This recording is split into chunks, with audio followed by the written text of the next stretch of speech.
Hello everyone, welcome শিহরণ। খুব শীঘ্রই এএনএম নার্সিং স্টাফ রিক্রুটমেন্টের একটি নোটিফিকেশান পাবলিশ হবে, অর্থাৎ হেলথ অ্যাসিস্ট্যান্ট ফিমেল যে পোস্টিং হয় সেই পোস্টিং আপনার কিন্তু হবে। গতকাল 3 আগস্ট 2026 একটি নোটিফিকেশান পাবলিশড হয়েছে, যেখানে 2023 থেকে 2025 পর্যন্ত যে সমস্ত এএনএম নার্সিং কমপ্লিট করেছে ক্যান্ডিডেট রয়েছেন, তাদের যে কাস্ট সার্টিফিকেট রয়েছে সেটা সাবমিট করার কথা বলা হয়েছে।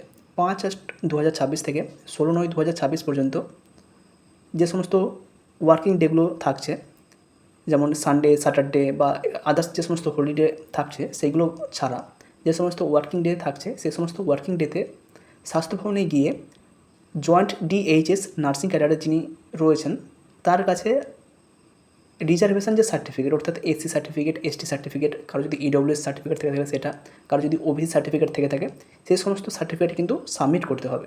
এখানে নোটিফিকেশানের পুরোটাই উল্লেখ রয়েছে, নোটিফিকেশানের মেমো নাম্বার, ডেট সমস্ত কিছু রয়েছে। এখানে যেটা ক্লিয়ারলি উল্লেখ রয়েছে, the students who have completed their ANM course from the government nursing training school in the session 2023 to 2025 and belong to reservation category are instructed to submit their valid reservation certificate. Valid reservation certificate কিন্তু দিতে হবে।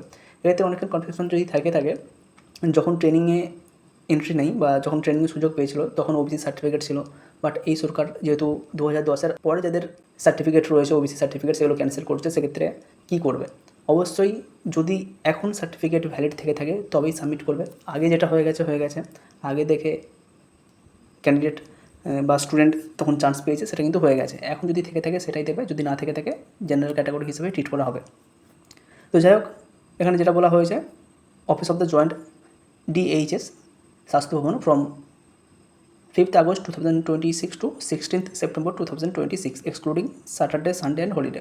তো 5ই August 2026 থেকে 16ই September 2026 পর্যন্ত শনি, রবিবার এবং holiday ছাড়া joint ডিএইচএসের অফিসে যে ভ্যালিড রিজার্ভেশন সার্টিফিকেট রয়েছে বা এসসি, এসটি বা ওবিসি বা ইডব্লিউএস সার্টিফিকেট যার যেটা রয়েছে সেটা কিন্তু সাবমিট করতে হবে। কী কারণে নেওয়া হচ্ছে তার পরের প্যারাতে লেখা রয়েছে, একদম শেষের দিকে যদি আমরা লক্ষ্য করি, updated reservation policies for appointment of reserve categories for SC, ST, PWD, EWS and OBC will be followed. অর্থাৎ নেক্সট যে অ্যাপয়েন্টমেন্ট দেওয়া হবে 2023-25 যারা পাস আউট ক্যান্ডিডেট রয়েছে তাদেরকে যে অ্যাপয়েন্টমেন্ট দেওয়া হবে অ্যাজ হেলথ অ্যাসিস্ট্যান্ট ফিমেল, তার জন্য এসসি, এসটি, পিডব্লিউডি, ইডব্লিউএস বা ওবিসি যা সার্টিফিকেট রয়েছে সেগুলো কিন্তু সাবমিট করতে হচ্ছে।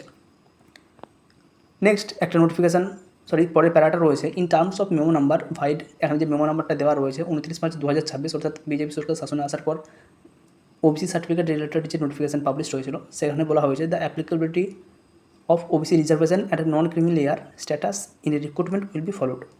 এই যে রিক্রুটমেন্ট হবে বা নিয়োগটা হবে, এখানে কিন্তু এই নোটিফিকেশানের এগেনস্টেই যাদের ওবিসি সার্টিফিকেট রয়েছে বা ইনিশিয়াল সার্টিফিকেট রয়েছে তারাই কিন্তু এখানে ওবিসি হিসেবে ট্রিটেড হবে। যাদের নেই তাদের নেই, জেনারেল হিসেবে ট্রিটেড হবে। যদিও বা এখানে কম্পিটিশান সেরকম অতটা নেই, যতজন ক্যান্ডিডেট পাস আউট করছে প্রত্যেকেই কিন্তু চাকরি পাবে, এটা 100% গ্যারান্টি।